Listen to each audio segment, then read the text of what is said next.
अगर आपने 10वीं पास कर लिया हुआ है और अपना जो प्रखंड होता है, पंचायत होता है, उस स्तर पे काम करना है तो आपके लिए जो है बहुत ही अच्छा भर्ती निकाली गई है। भर्ती के लिए जो आवेदन प्रक्रिया है वो भी शुरू कर दिए गए हैं। प्रतिदिन जो आपको 500 रुपया मानदेय देखने को मिलेगा, क्योंकि सरकारी नौकरी नहीं है, संविदा के आधार पे आपको काम करना है। कहीं ना कहीं उन सभी लोगों के लिए अच्छा पोस्ट है जो कि समाज से जुड़े जो है काम करना चाहते हैं, लोग के लिए काम करना चाहते हैं। हालांकि इसमें आपको पेमेंट भी देखने को मिलेगा। इसका जो फॉर्म है भर सकते हैं। लगभग जो है 100 पदों पे भर्ती निकाली गई है। पूरी जानकारी हमने इस वीडियो में कवर किया हुआ है कि भर्ती जो है कहां से निकाली गई है, कौन लोग जो है फॉर्म को भर सकते हैं, किस तरह से आपका जो है सिलेक्शन होने वाला है। तो प्लीज वीडियो शुरू से अंत तक लेकर जरूर देखिएगा और वीडियो थोड़ा सा अच्छा लगे तो वीडियो को लाइक जरूर कर दीजिएगा। चलिए आज का वीडियो शुरू करते हैं। सबसे पहले बात कर लेते हैं कि भर्ती के लिए जो है कौन अभ्यर्थी आवेदन कर सकते हैं। देखेंगे मेरे पास अधिकारी के यहाँ पे नोटिफिकेशन है, बताएंगे नोटिफिकेशन आपको कहाँ से डाउनलोड करना है। लेकिन सबसे पहले जानकारी को समझिए। आप महिला हैं, पुरुष हैं, दोनों लोग जो है आवेदन कर सकते हैं, कोई भी दिक्कत नहीं। मान लीजिए अगर आप समाज के कमजोर वर्ग के लिए काम करना चाहते हैं, सामाजिक कार्य करना चाहते हैं, उसमें रुचि रखना चाहते हैं, ठीक है, तो कहीं ना कहीं इसके लिए आवेदन कर सकते हैं। इसमें चाहे तो कोई शिक्षक है वो भी यहाँ पे फॉर्म को भर सकता है, या फिर कोई सरकारी सेवक है, वरिष्ठ नागरिक है, आंगनबाड़ी कार्यकर्ता, डॉक्टर है, छात्र है, गैर सरकारी संगठन या क्लब के सदस्य हैं, स्वयं सेवा समूह के, मैत्री समूह, जीविका आदि के सदस्य एवं अन्य कोई भी व्यक्ति जो कि स्वयं सेवा में रुचि रखते हैं वो यहाँ पे आवेदन कर सकते हैं। कहने का मतलब क्या है कि आप किसी प्रकार की कोई भी व्यक्ति है, समाज सेवा के लिए काम करना चाहते हैं तो आप इन पदों पे आवेदन कर सकते हैं। पोस्ट का नाम जो है PLB रहने वाला है, ठीक है। ये पोस्ट बहुत ही बढ़िया होता है। जिला लेवल पे आपकी भर्ती होती है, जिला में आपको काम करना होता है और कहीं ना कहीं प्रतिदिन 500 रुपया जो आपको मानदेय देखने को मिलता है। बताएंगे आगे किस तरह से आपको पेमेंट होता है, ठीक है। बाकी ध्यान रखेंगे आप, जैसे कि मान लीजिए जो पहले से ऑलरेडी जो यहाँ पे फॉर्म को भरे हुए हैं और चयनित हुए हैं, उन्हें जो है पुनः आवेदन करने की आवश्यकता नहीं है, क्योंकि इसमें जो है पहले भी भर्ती निकाली गई थी और जिन्होंने पहले जो आवेदन किया हुआ है ना दोबारा आवेदन नहीं करेंगे, ठीक है। इनका कार्य क्या रहता है समझिए। तो बताया गया है कि विधिक स्वयं सेवकों अधिकार मित्रों, यानी कि इसको आप अधिकार मित्र भी बोल सकते हैं, को अपने क्षेत्र में विधिक जागरूकता, विधिक सहायता के लिए पीड़ितों एवं जिला विधिक सेवा प्राधिकार के बीच सेतु का कार्य करना। प्राधिकार के संबंध कार्यालय एवं विधिक सहायता केंद्र में विधिक सेवा का कार्य या फिर अन्य कोई कार्य जो जिला विधिक सेवा प्राधिकार के द्वारा सौंपे जाएंगे वो आपको करना होगा, ठीक है। समझिए कि पंचायत स्तर पे आपको काम करना होता है। पंचायत में जो भी पिछड़े लोग होते हैं जिनको कोर्ट कचहरी के बारे में कुछ पता नहीं होता है तो उनको हेल्प करना, समाज के रूप में प्रगति को लेकर जो है काम आपको करना होगा, ठीक है। 100 पदों पे भर्ती निकाली गई है और आप समझ लीजिए कि 100 पोस्ट कम नहीं होता है। मान लीजिए अगर आपका एक नौकरी लग जाता है, जॉब लग जाता है तो कहीं ना कहीं बेहतर रहेगा, ठीक है। और बताया गया है कि देखिए गाँव या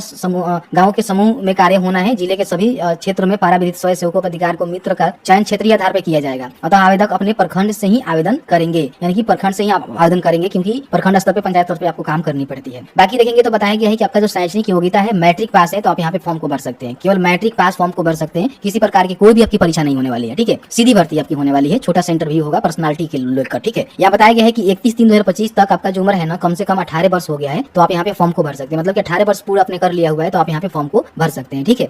फॉर्म भरने के लिए इन्होंने जो है एक नोटिस के साथ साथ जो है एप्लीकेशन फॉर्म को जो है डाला हुआ है। तो नीचे आएंगे तो यहाँ पे बताया हुआ है कि वाला जो है फॉर्म आपको भरना है और इसके बाद कौन कौन से डॉक्यूमेंट लगाने हैं और कहाँ जमा करने हैं उसकी भी जानकारी हमने बताया हुआ है। भर्ती यहाँ पे अररिया से निकाली गई है, ठीक है। ध्यान रखिएगा ये भर्ती जो अररिया से निकाली गई है। तो बताएंगे कि आप अपने जिले की भर्ती कैसे चेक कर सकते हैं और साथ ही साथ अप्लाई कैसे कर सकते हैं उसकी जानकारी हमने आगे बताया हुआ है। सबसे पहले ध्यान रखिएगा सरकारी पद नहीं है, ठीक है। आप अगर सोच रहे हैं कि हम सरकारी जॉब में जा रहे हैं तो बिल्कुल भी नहीं, ये सरकारी जॉब नहीं है। वॉलंटियर के रूप में आपको काम करना है। यहाँ पे जो एक फोटो आपको लगाना है उस पर सिग्नेचर करना है। आवेदक का नाम यहाँ पे लिखना है, उनके पिता पति का नाम यहाँ पे लिखेंगे, अस्थायी पता यहाँ पे मेंशन करेंगे जैसे कि उनका ग्राम, मोहल्ला, पंचायत, वार्ड नंबर, प्रखंड, थाना, जिला, पिन, राज्य। वर्तमान पता यहाँ पे आपको देखने को मिलेगा। सेम है तो सेम भरिएगा, अलग अलग है तो अलग अलग भरेंगे। अपना जो भी शैक्षणिक योग्यता है कम से कम 10वीं पास होनी चाहिए। यहाँ पे 10वीं पास आप डालेंगे। अगर 12वीं पास है, स्नातक पास है तो भी चाहे समाज सेवा के लिए काम करना चाहते हैं तो फॉर्म को भर सकते हैं, कोई दिक्कत नहीं है। अन्य आपके पास कोई योग्यता है तो भी आप यहाँ पे मेंशन कर दीजिएगा कि हाँ 10वीं के बाद या फिर इसके बाद हमने ये क्वालिफिकेशन कंप्लीट किया हुआ है। जन्म तिथि मैट्रिक के सर्टिफिकेट अनुसार यहाँ पे डालेंगे। किस कैटेगरी से है, कैटेगरी का जो है जानकारी यहाँ पे लिखेंगे। अपना व्हाट्सअप नंबर और अल्टरनेटिव मोबाइल नंबर यहाँ पे आपको देना है, नहीं है तो छोड़ दीजिएगा, व्हाट्सअप नंबर ही दे दीजिएगा। मेल आईडी यहाँ पे लिखेंगे और वर्तमान रोजगार का जो है ब्यूरो आपको देना है कि फिलहाल आप कहाँ काम कर रहे हैं। अगर काम कर रहे हैं तो बता सकते हैं, नहीं तो यहाँ पे इन्हें कर दीजिएगा नोट एप्लीकेबल, ठीक है। अगर आपके विरुद्ध कोई भी आपराधिक मुकदमा लंबित है तो आप उसको जरूर बता दीजिएगा कि उसका केस नंबर क्या है, किस प्रकार का मामला है। नहीं है छोड़ दीजिएगा, कोई दिक्कत नहीं है। यहाँ पे तिथि स्थान आपको लिखना है। स्थान का मतलब होता है कि आप कहाँ से फॉर्म भर रहे हैं, ठीक है। अपने प्रखंड का जानकारी लिख सकते हैं, तिथि यहाँ पे डाल दीजिएगा। आवेदक का जो है सिग्नेचर यहाँ पे करवाएंगे, इसको भी आपको भरना है, ध्यान रखिएगा, ठीक है। ये आपका जो है जैसे कि मान लीजिए जब इंटरव्यू के लिए लेटर है ना यही आपको भेजे जाएंगे, जिसके माध्यम से हमको इंटरव्यू देने जाना होगा तो कार्यालय के लिए भरा जाएगा। बाकी आवेदक के द्वारा ही भरा जाना है। आवेदक का नाम, पिता पति का नाम, जन्म तिथि, स्थायी पता, उनका एड्रेस और तिथि स्थान सिग्नेचर करेंगे। यहाँ पे एक फोटो लगाएंगे। इसी को जो है आपको इंटरव्यू जब लिया जाएगा तो भेज दिया जाएगा, इसी पे इंटरव्यू आपका किया जाएगा, ठीक है। तो इस तरह से सारे फॉर्म को भरना है। फॉर्म को भरने के बाद यहाँ पे बताया है कि कौन कौन से डॉक्यूमेंट आपको लगाने हैं, ध्यान रखिएगा। देखिए आवेदक भारत के नागरिक है तो फॉर्म को भर सकते हैं। ऐसा नहीं है कि आप अररिया से हैं तो फॉर्म को भर सकते हैं, किसी अदर जिले से हैं तो फॉर्म को भर लीजिएगा। अगर आप मेंटली स्वस्थ नहीं है तो आप यहाँ पे फॉर्म को नहीं भर सकते हैं। मेंटली और फिजिकली आप जो है पूरी तरह से स्वस्थ होनी चाहिए, आपका कैरेक्टर भी अच्छा होनी चाहिए, समाज सेवा में रुचि रखते हैं तो फॉर्म को भर सकते हैं। फॉर्म भरने के बाद इसमें जो भी डॉक्यूमेंट है जैसे कि आप सभी को पता ही है कि अपना जो भी शैक्षणिक योग्यता प्रमाण पत्र है वो आपको लगाना है। ध्यान रखिएगा सबका जो है फोटो कॉपी कराकर उस पर सिग्नेचर कर दीजिएगा, यानी कि सेल्फ अटेस्टेड शो करके उसका जो भी छाया प्रति है उस पर सेल्फ अटेस्टेड करके आपको आपको जो भी पंजीकृत